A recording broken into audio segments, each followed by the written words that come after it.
सबका स्वागत है आपके अपने चैनल अभी अपडेट पे। आज हम सभी के साथ इंपॉर्टेंट वीडियो में, और आज की इस वीडियो में डिस्कस करेंगे माय डियर फ्रेंड आप सभी के साथ मोस्ट इम्पॉर्टेंट, जैसा कि आप जानते हो friend CBSE board class 10th का एग्जामिनेशन कल होने जा रहा है आप सभी का हिंदी का। तो फ्रेंड हिंदी के एग्जामिनेशन में से पहले आप सभी के लिए सैम्पल पेपर प्रैक्टिस करना बहुत ही ज़्यादा ज़रूरी है, और मैं आपके लिए आ चुका हूँ अपने चैनल अभी अपडेट पे आप सभी के साथ सैम्पल पेपर को लेकर। फिर मैं यहाँ पे सैम्पल पेपर तो मैं डिस्कस करूँगा ही, साथ साथ मैं आप सभी कैंडिडेट के लिए ये कह सकता हूँ फ्रेंड, ये जो सैम्पल पेपर है मैं आपके साथ डिस्कस करूँगा, ये डिक्टो यही सैम्पल पेपर एक तरीके से आप सबका पेपर बन सकता है कल का। जी हाँ, क्वेश्चन पेपर भी कल आपका इसी पैटर्न पे, इसी तरीके का सेम क्वेश्चंस भी आ सकते हैं फ्रेंड। चलिए तो इस वीडियो को ध्यान से और समझकर देखिएगा, जो इम्पॉर्टेंट चीज़ें हैं इस बातों को ध्यान से सुनिएगा क्योंकि इम्पॉर्टेंट होगा। मैं आप सभी कैंडिडेट को बताना चाहता हूं कि देखिए ये प्रश्न पत्र जो है आप सभी को जो मैं डिस्कस करने वाला हूँ सीबीएसई बोर्ड क्लास 10th के स्टूडेंट्स के लिए, जैसा कि आप सभी को मालूम है 2 खंडों में आपका पेपर इस बार डिवाइड होगा। आपके हिंदी की अगर बात करें तो खंड क और खंड ख। जी हाँ, खंड क वाले जितने भी प्रश्न होंगे वो सारे आपके ऑब्जेक्टिव बेस्ड क्वेश्चंस होंगे। ख वाले आप सबके थ्योरेटिकल पोर्शंस के ज़्यादातर क्वेश्चंस होंगे ख के पोर्शन में। चलिए फिर आप मूव ऑन करते हैं, देखते हैं आप सभी कैंडिडेट को मैं बता दूं। फिर देख सकते हैं जैसे कि आप सभी को 17 प्रश्न करने अनिवार्य हैं, दोनों खंडों को मिलाकर बात किया जाए। और खंड क और ख में जो आप सबको मैं महत्वपूर्ण चीज़ जो मैं बताने वाला इंपॉर्टेंट चीज़ें बातों को ध्यान रखिएगा। सबसे पहले अगर आप कोशिश करिएगा, जैसे कि आपको 20 मिनट्स का जो 15 मिनट्स का जो टाइम आपको मिलता है क्वेश्चन पेपर रीड करने का, इसमें आपको क्या करना है 15 मिनट्स के जो टाइम मिलेगा फ्रेंड, इसमें आप सभी को सबसे पहले देखना है कि आप उसको कैसे यूटिलाइज़ कर सकते हो। कैसे यूटिलाइज़ करोगे फ्रेंड, आप सभी को मैं बताऊं कि सबसे पहले आप सभी को जो 15 मिनट्स मिलेगा उसमें आप देखिए 2 आपको पैसेज वाले क्वेश्चन यानी कि 2 अनुच्छेद वाले प्रश्न आप सभी को देखने को मिलेंगे। तो अनुच्छेद वाले प्रश्नों को कोशिश कीजिएगा कि आप ये 15 मिनट्स में कंप्लीट कर डालो। जी हाँ, 15 मिनट में हो सकता है दोनों आप सभी को पैसेज ही आ जाए, या फिर अगर आप बात करें तो आपको एक पूरा पैसेज आएगा, या फिर एक आपको एक कविता आ जाएगी। तो 2 आपको आएंगे तो दोनों को आपको करना होगा। तो कोशिश कीजिएगा फ्रेंड, सबसे पहले जो आपको 15 मिनट जो टाइम मिले उसमें आप इसको सॉल्व कर लें। देन उसके बाद आप सभी जब आपको क्वेश्चन पेपर जो आपको मिलेगा, टाइम स्टार्ट होगा लिखने का, तो सबसे पहले हमारी तरफ से मैं अपने सभी कैंडिडेट को कहना चाहता हूँ खंड ख से स्टार्ट करें अपने उत्तरों को देने का, क्योंकि खंड ख वाला जो पोर्शन है ये सारी चीज़ें आपने भी पढ़ रखी हैं। जी हैं, क्योंकि खंड ख में वही सारे प्रश्न अधिकतर होंगे जो आपके टेक्स्ट बुक से होंगे। टेक्स्ट बुक यानी कि कौन से क्वेश्चन होंगे ख वाले पोर्शन में अगर हम बात करें तो आपकी कृतिका और क्षितिज से आपके क्वेश्चंस पूछे जाएंगे। तो कृतिका क्षितिज आपने पढ़ रखा है, पूरे 1 साल आपने पढ़ा है, तो उनके क्वेश्चन को अगर आप पहले अटेम्प्ट कर देखिए, मैं खंड क को मैं आपको ब्रीफ में डिस्क्राइब करूंगा, पहले मैं आपको खंड ख के प्रश्नों को दिखा देता हूँ। देखिए आप प्रश्न जरा देख लीजिए और उसके बाद बताइए सर आपने सही कहा, क्योंकि हमको ख पोर्शन सबसे ज़्यादा और सबसे पहले आता है। तो आप क की तरह, क्योंकि बहुत सारे स्टूडेंट कंफ्यूज आएंगे व्याकरण में, क्योंकि रस को लेकर, वाच्य को लेकर, अलंकार को लेकर, जिन भी कैंडिडेट को नहीं आ रहा होगा तो फिर उसी में कंफ्यूज आएंगे और पेपर पूरा ख़राब करके चले आएंगे। तो आपको ऐसा नहीं होना है, डिमोटिवेट नहीं होना है। सबसे पहले जो शुरुआत करनी है माय डियर फ्रेंड आप सभी को मैं बताऊं तो वो शुरुआत करनी है खंड ख से। ये हमारा व्यू है फ्रेंड, आपका भी कुछ दूसरा व्यू हो सकता है, ये डिपेंड आपके ऊपर करता है। देखिए आप सभी इस बात का ध्यान रखेंगे कि जो वर्ड लिमिट दी गई है, वर्ड लिमिट को ध्यान में रखते हुए 25 से, देखिए आपको यहाँ पर लिखा है 25 से 30 शब्दों के बीच में उत्तर को आपको देना है। ठीक है फ्रेंड, तो आप कोशिश कीजिएगा कि आपको देखिए पद्य पाठों के आधार पर निम्नलिखित 4 प्रश्नों के उत्तर दें, कि 4 में से 3 प्रश्नों के उत्तर देने हैं जो लगभग 25 से 30 शब्दों में लिखना है हमें। ठीक है, लिखिए। तो फिर आप देखिए 4 क्वेश्चन दिए जाएंगे, किसी 3 प्रश्नों को आपको उत्तर देने हैं, और ये सारे आपकी किताब के बुक के होंगे, आपकी कृतिका और क्षितिज से होंगे। तो इस वजह से आप सभी कैंडिडेट को मैं कहना चाहता हूँ कि कोशिश कीजिएगा, ये 2 नंबर वाले क्वेश्चन हैं और वर्ड लिमिट यहाँ पे दिया गया है कि 25 से 30 शब्दों के बीच में आपको लिखना है। तो कोशिश कीजिएगा 25 से 30 शब्दों के बीच में ही आपके उत्तर पूर्ण हो जाएँ। और साथ साथ देखिए, और मैं आपको दिखाता हूँ, देखिए क्वेश्चन कितने सिंपल साधारण से, देखिए क्या क्वेश्चन आप सभी देख सकते हो। बहु धनुही तोरी लरकारी, तो देख सकते हैं यहाँ पे लिखा है यह किसने कहा और क्यों कहा, क्योंकि आपने पढ़ा है, देख सकते हैं कितना। तो आप लिख सकते हो किसी भी क्षेत्र से संगतकार की पंक्ति वाले लोग प्रतिभावान होते हुए भी मूर्ख या शीर्ष स्थान पर क्यों नहीं पहुंच पाते। तो आप इसको भी लिख सकते हैं क्योंकि आपकी टेक्स्ट बुक, आपके क्षितिज और कृतिका के बुक के क्वेश्चंस हैं, ये सारे क्वेश्चन आपने पढ़ रखे हैं, सिंपली आप लिख सकते हो। जिन भी कैंडिडेट को नहीं आएगा कमेंट सेक्शन मेरा ओपन है, क्योंकि कल ही आपको एग्जामिनेशन में अपीयर होना है। तो माय डियर फ्रेंड प्लीज़ इस वीडियो को सभी कैंडिडेट पर शेयर कर दिए। जो प्रश्न में आपको डाउट हो कमेंट सेक्शन में आप कमेंट कर दिए, हम आपको रिप्लाई तुरंत करने की पूरी टीम हमारी कोशिश करेगी। देखिए अब हम बात करते हैं 3 नंबर वाले प्रश्नों की। देखिए 3 नंबर वाले प्रश्न भी आप सभी को दिए गए हैं। देखिए यहाँ पे क्या है, ये 3 प्रश्न, सॉरी अभी 2 ही नंबर वाले प्रश्न हैं आपके, देख सकते हैं यहाँ पे गद्य पाठों से आपको लिखा गया है। देख सकते हैं निम्नलिखित 4 प्रश्नों में से उत्तर आपको देना है यहाँ पे, और किन्हीं 3 प्रश्नों के उत्तर, 4 में से 3 प्रश्नों को उत्तर देने हैं आपको। 2 नंबर के प्रश्न है, देख सकते हैं आपको पहला प्रश्न देख सकते हैं कितना आसान है। लखनवी अंदाज में पाठ के आधार पर बताइए कि लोग यथार्थ को स्वीकार करने से क्यों डरते हैं। तो आप बता सकते हैं, बहुत ही साधारण प्रश्न है, आप सभी की किताब के बुक का चैप्टर है। ओके माय फ्रेंड, तो आई होप सो आप सब इसको समझ रहे होगे। जो क्वेश्चन नहीं आ रहा पूछ लिएगा फ्रेंड, आप सभी को मैं फिर से कह रहा हूँ। ये देखिए अब मैं बताने जा रहा हूँ आप सभी को ये वाले प्रश्न जो आप सभी देख सकते हो यहाँ पे। आपको 3 प्रश्नों में से 2 प्रश्नों, 4 नंबर वाले प्रश्न आ गए। 4 नंबर वाले प्रश्न हैं, तो आपको 4 नंबर वाले प्रश्नों को कितने शब्दों में लिखना है, 2 प्रश्न को करना है। 3 प्रश्न दिए गए हैं 50 से 60 शब्दों में, तो किन्हीं 2 प्रश्नों को आप कर सकते हो। देखिए मैं क्यों लिखता हूँ, पाठ के अनुसार आपको लिखना है। और देखो मैंने बताया भी था मैं क्यों लिखता हूँ और पाठ इंपॉर्टेंट है, तो मैंने एक इंपॉर्टेंट चैप्टर वाली वीडियो बनाई थी, आप जो ध्यान से देखा होगा तो डेफिनेटली आपको फ़ायदा हो रहा होगा।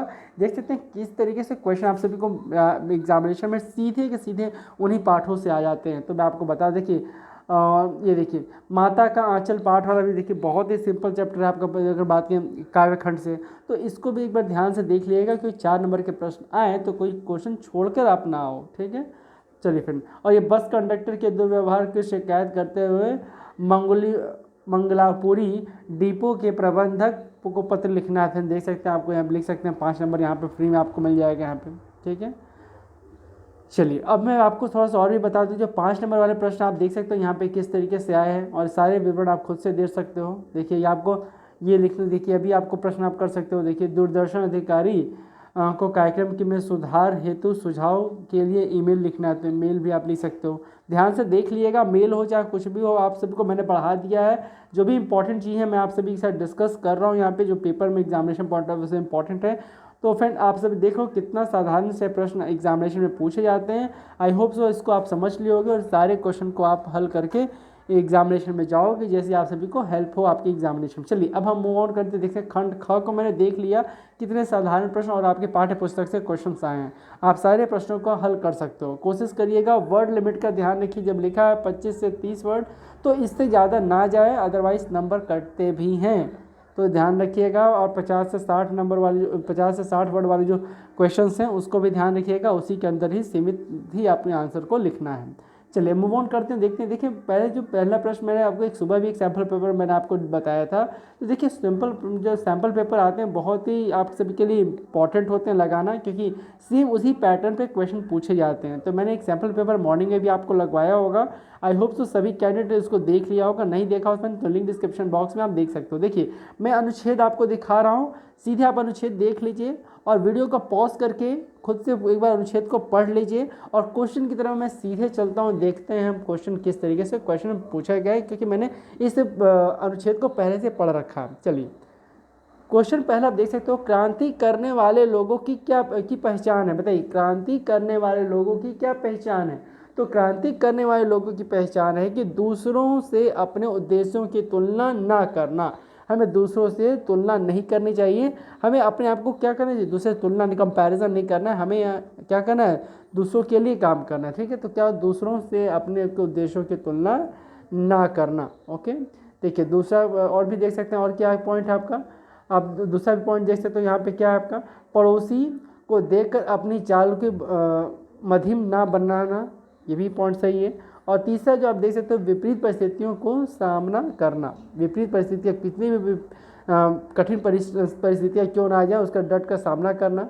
तो ये क्रांति करने वाले लोगों की यही क्या है, हमारी पहचान है। यानी कि ख जो आपका क है, जिसमें जो 3 ऑप्शन दिए गए हैं 1, 2 व 3 सही हैं, ये यानी कि ऑप्शन नंबर ए इसका राइट आंसर है। देखिए दूसरा प्रश्न आप सबके सामने यहाँ पे, साहसी व्यक्ति की असली पहचान क्या है? साहसी व्यक्ति की असली पहचान क्या है? साहसी व्यक्ति की पहचान ये है कि वह क्या होना चाहिए? वह निडर तथा बेखौफ होता है। ठीक है, यानी कि ख इसका राइट आंसर। ठीक है फ्रेंड, ऑप्शन नंबर डी इसका राइट आंसर है। Okay my dear friend, move on करते हैं आप सबके नेक्स्ट प्रश्न की तरफ। कैसा व्यक्ति दुनिया का असली ताकत होती है? कैसा व्यक्ति दुनिया की असली ताकत होता है?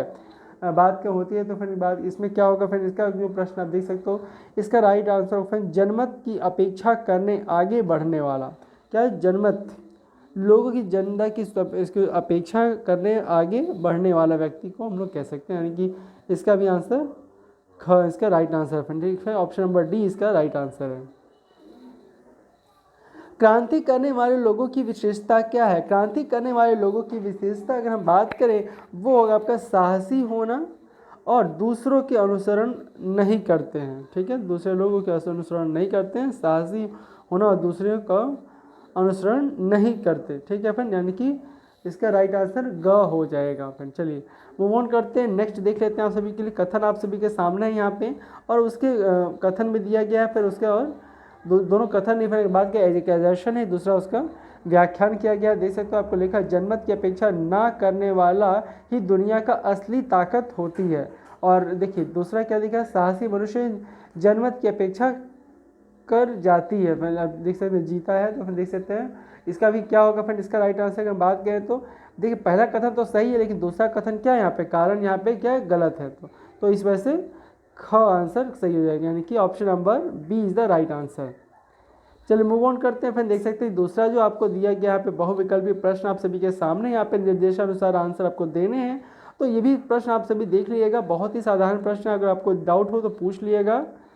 चलिए फिर देखिए क्या प्रश्न आप सभी के लिए, आपको मिश्र वाक्य में बदलना है, तो आप मिश्र वाक्य में बदल सकते हो। देखिए क्वेश्चन आप सभी के सामने यहाँ पे पहला प्रश्न दिख सकता है आपको यहाँ पे, हालदार साहब को उधर से गुजरते हुए समय मूर्ति में कुछ अंतर दिखाई दिया, इसको मिश्र वाक्य में बदलिए।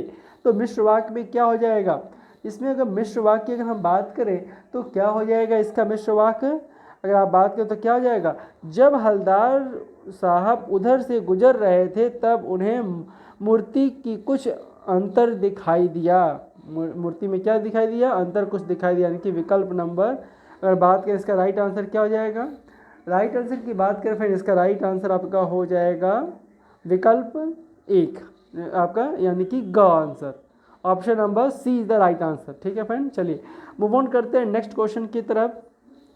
तो ये सारे क्वेश्चन आप लगा लिएगा, फिर देख सकते हैं यहाँ पे उपवाक्य का भेद बताना है, कौन सा उपवाक्य का भेद है यहाँ पे, या मिश्र वाक्य में फिर से बदलना है। फिर यहाँ पे आई होप सब अभी मैंने बताया आपको समझ गया होगा फ्रेंड। कोई अगर डाउट होगा तो जरूर पूछ लीजिएगा। संयुक्त वाक्य को देख लीजिए, इस तरीके से प्रश्न ही आपके एग्जामिनेशन में पूछे जाएंगे। चलिए देखिए जैसा कि मैंने आपको बताया, ये एक जो होता है आपको हो सकता है अनुच्छेद आए, और दोनों अनुच्छेद भी आ सकते हैं, या फिर एक अनुच्छेद और दूसरा एक कविता आ सकती है। तो देखिए इस सैम्पल पेपर में मैं जो दूसरा दिखा रहा हूँ को, ये आपको बात करें तो ये क्या है, कविता है। तो कविता आधारित आपको प्रश्नों के उत्तर देने, यहाँ पे कविता को समझिए, उसके आधार पर अपने उत्तर को दीजिए। तो आपको मैं दिखा रहा हूँ, धीरे धीरे स्क्रॉल कर रहा हूँ, फिर इसको देखिए, उसके बाद फिर अपने उत्तर को दीजिए। चलिए देख सकते हैं फिर यहाँ पे ऑप्शन देख सकते हैं, यहाँ पे अवेलेबल है आप सभी के लिए। अब तो इसको भी आप कर लीजिएगा फ्रेंड। आप सभी को कोई अगर आपको डाउट होगा तो जरूर पूछ लीजिएगा माय डियर फ्रेंड। देखिए मैं क्वेश्चन आपको बता, देखिए कैसे क्वेश्चन हैं। काव्यांश में देश के पहरेदार से क्या अपेक्षा की जा रही है, काव्यांश में देश के पहरेदार से क्या अपेक्षा की जा रही है। अगर बात किया जाए तो क्या अपेक्षा की जा रही है कि वह देश की सुरक्षा के लिए सतर्क रहने की, बिल्कुल सही बात है। देश के नवनिर्माण के लिए प्रयास करने की, बिल्कुल सही है। और देशवासियों को समृद्धि करने की, बिल्कुल सही है। वहीं पराधीनता से हानि करने की, तो फ्रेंड ये तो गलत हो गया, पराधीनता से हानि नहीं करने की होती है। तो यानी कि ऑप्शन नंबर डी, क्या आंसर राइट है आपका, ऑप्शन नंबर डी इस क्वेश्चन का राइट है। चलिए मूव ऑन करते हैं हमारे फ्रेंड। कवि पहरुए कह रहा है, तो क्या पहरुए कह रहा है यहाँ पे, तो इसको देख सकते हैं आप, इसको लिख सकते हैं। कोई अगर आपको डाउट हो तो जरूर पूछ लीजिएगा फ्रेंड। आई होप सो मैंने आपको बता दिया है। देख सकते हैं यहाँ पे कविता मैंने आपको दिखाई थी, अब कविता के आधार पर आप उत्तर दे सकते हैं। अगर हम बात करें इसका जो सही उत्तर होगा आपका प्रश्न नंबर दूसरे का, इसका वो होगा आपका ग, यानी कि देश की जनता को, किसको बताना चाहता है, देश की जनता को वो बताना चाहता है। चलिए फ्रेंड आप देख लीजिए, इसको प्रश्न को लगाइएगा और एग्जामिनेशन में आप अच्छे से पेपर दे के आइएगा। चलिए अब हम मूव ऑन करते थे और भी दिखा देते हैं आपको कैसे प्रश्न एग्जामिनेशन में पूछे जाएंगे। देखिए यहाँ पे आया है आपको पद परिचय। देखिए पद परिचय को लेकर आप बिल्कुल भी कन्फ्यूज़न ना हो आपके माइंड में, क्योंकि पद परिचय को लेकर हमने एक वीडियो बना दिया है जिसमें हम लोगों ने पूरे डिटेल में पद परिचय को कवर किया है, पूरे शॉर्ट ट्रिक्स के थ्रू। आप जाकर देख लीजिएगा, लिंक डिस्क्रिप्शन बॉक्स में मैं दे दे रहा हूँ। फिर पद परिचय हो और रस हो, रस कितने प्रकार के होते हैं, रस के भेद और साथ साथ पद परिचय कैसे हल करते हैं, उसके साथ साथ मैंने अभ्यास यानी कि एक्सरसाइजेस भी कराए हैं, तो उसको आप देख लीजिएगा, लिंक डिस्क्रिप्शन बॉक्स में अवेलेबल है फ्रेंड। चलिए देख सकते हैं प्रश्न कैसा है आप सभी के लिए। तो आप सभी बता सकते हो यहाँ पे कितने साधारण से प्रश्न पूछे गए यहाँ पे। अब आपको मैं बता दूँ, देखिए और थोड़ा सा और मैं आपको, ये देखिए अलंकार आया है, तो अलंकार भी आप पता कर सकते हो। कोई अगर आपको डाउट तो ज़रूर पूछ लीजिएगा फ्रेंड, मैं कमेंट सेक्शन में आपको आप मैसेज कर दिएगा, मैं वहाँ पर रिप्लाई आपको कर दूंगा, ठीक है फ्रेंड। और दिखा देते हैं फिर। देखिए अब हम बात करते हैं वाच्य। वाच्य में देखिए निर्देशानुसार वाच्य पर आधारित 5 बहुविकल्पीय प्रश्नों में से किन्हीं 4 प्रश्नों के उत्तर हमें देना है। तो देखिए इनमें से हम बात के बहुविकल्पीय प्रश्नों की वाच्य से रिलेटेड, तो वाच्य पर आधारित प्रश्न है। निम्न में से भाववाच्य है, बताइए निम्न में से कौन इसमें भाववाच्य निम्न में से। तो भाववाच्य की बात करें तो फ्रेंड इसका जो राइट आंसर होगा फ्रेंड, आपका बात करें आपका, ये देखिए तीसरा वाला, देखिए उसके द्वारा रात भर कैसे जागा जाएगा, यानी कि ये क्या है, भाववाच्य है। उसके द्वारा रात भर कैसे जागा जाएगा, ऑप्शन नंबर ग इस प्रश्न का राइट आंसर है। चलिए फ्रेंड मूव ऑन करते हैं नेक्स्ट क्वेश्चन की तरफ। देखिए विद्यार्थियों द्वारा परीक्षा दी गई कर्तव्यवाच्य में बदलना है। किस में बदलना है, कर्तव्यवाच्य में बदलना है। तो कर्तव्यवाच्य में क्या हो जाएगा फिर आपका, विद्यार्थियों द्वारा परीक्षा दी गई, तो क्या हो जाएगा इसका हो जाएगा फिर अगर हम बात करें आपका, तो विद्यार्थियों ने परीक्षा दी, क्या होगा, विद्यार्थियों ने परीक्षा दी, ख इस क्वेश्चन का राइट आंसर क्या हो जाएगा, बी ख राइट आंसर फ्रेंड। चलिए मूव ऑन करते हैं तीसरे प्रश्न की तरह। निम्न में से कौन सा वाक्य कर्तव्यवाच्य नहीं है, तो कर्तव्यवाच्य नहीं है अगर बात करें तो इनमें से कौन सा नहीं है आपका, तो इसमें से अगर हम बात करें तो आपका कवित्री कौन सा नहीं है पूछा गया फ्रेंड। इनमें से कोई नहीं, सभी हैं, ठीक है फ्रेंड, इनमें से सभी, यानी कि ऑप्शन नंबर ग हो जाएगा इसका। चलिए चौथा प्रश्न देख लेते हैं। निम्नलिखित में से कौन सा कर्मवाच्य का सही विकल्प नहीं है। कर्मवाच्य बोला गया है तो कर्मवाच्य नहीं है, आपको बोला गया सही विकल्प, कर्मवाच्य सही विकल्प नहीं है। इसमें से सही विकल्प जो नहीं है वो हो जाएगा आपका, अगर हम बात करें वो हो जाएगा आपका यह हास्य अब देखा नहीं जाता। ये हश्न अब देखा नहीं जाता, ये कर्मवाच्य का सही विकल्प नहीं है, तो क इस प्रश्न का राइट आंसर हो जाएगा फ्रेंड। चलिए मूव ऑन करते हैं नेक्स्ट क्वेश्चन की तरफ, आपसे देख लेते हैं।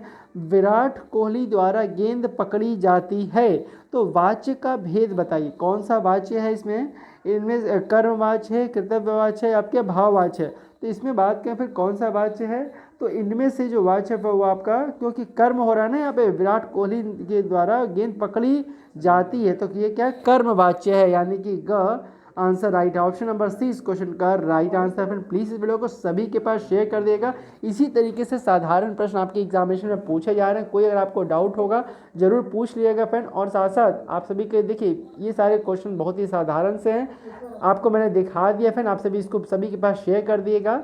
आई होप सो जब आप एग्जामिनेशन में अपीयर होने जा रहे हैं, कल के एग्जामिनेशन आपके हिंदी का पेपर है, तो अगर आपने ड्रीम किया है 80 में से 80 लाना, तो आप इसको एक बार देख लीजिएगा। कुछ मैंने इंपॉर्टेंट पॉइंट्स बताए जब मैंने आपको थ्योरेटिकल पोर्शन के बारे में बता रहा था, तो आप इसको फॉलो करिएगा। पहले आप कोशिश करिएगा खंड नंबर सेक्शन बी वाला जो पोर्शन है आप सभी का, ख वाले पोर्शन को पहले करने का, क्योंकि आप सभी के बुक से रिलेटेड क्वेश्चंस होंगे टेक्स्ट बुक के। फिर उसके बाद जो आपको मैंने बताया कि आप सभी को जो पैसेज जो आप पढ़े रहोगे दोनों, क्योंकि आपको जो पैसेज होंगे वो आप सभी के आपको अनुच्छेद से रिलेटेड हो गया, और साथ साथ दूसरा आपको कविता से रिलेटेड हो गया। तो अगर दोनों होंगे तो आप आसानी से कर सकते हैं, क्योंकि आपने पढ़ लिया होगा 15 मिनट्स में स्टार्टिंग में। और फिर उसके बाद आपको जो ग्रामर के जो व्याकरण पोर्शन उसको भी देख लीजिएगा। तो फिर ये छोटी सी वीडियो थी आपको बताने के लिए किस तरीके से आपको एग्जामिनेशन में कल के अपीयर होना है। और सभी के पास इस वीडियो को शेयर कर दिएगा फ्रेंड। जिन भी कैंडिडेट के पास इस वीडियो को नहीं शेयर किया फ्रेंड, शेयर कर दिएगा जल्द से जल्द, क्योंकि सभी कैंडिडेट को कल एग्जामिनेशन में अपीयर होना है। उससे पहले आप सभी को सैम्पल पेपर की प्रैक्टिस करना जरूरी था। और साथ साथ जिन भी कैंडिडेट ने अभी तक रस के भेद कितने होते हैं ये सब नहीं देखा, साथ साथ पद परिचय नहीं देखा, तो लिंक डिस्क्रिप्शन बॉक्स में अवेलेबल है फ्रेंड, जाकर आप देख सकते हो, क्योंकि ये दोनों इंपॉर्टेंट टॉपिक है।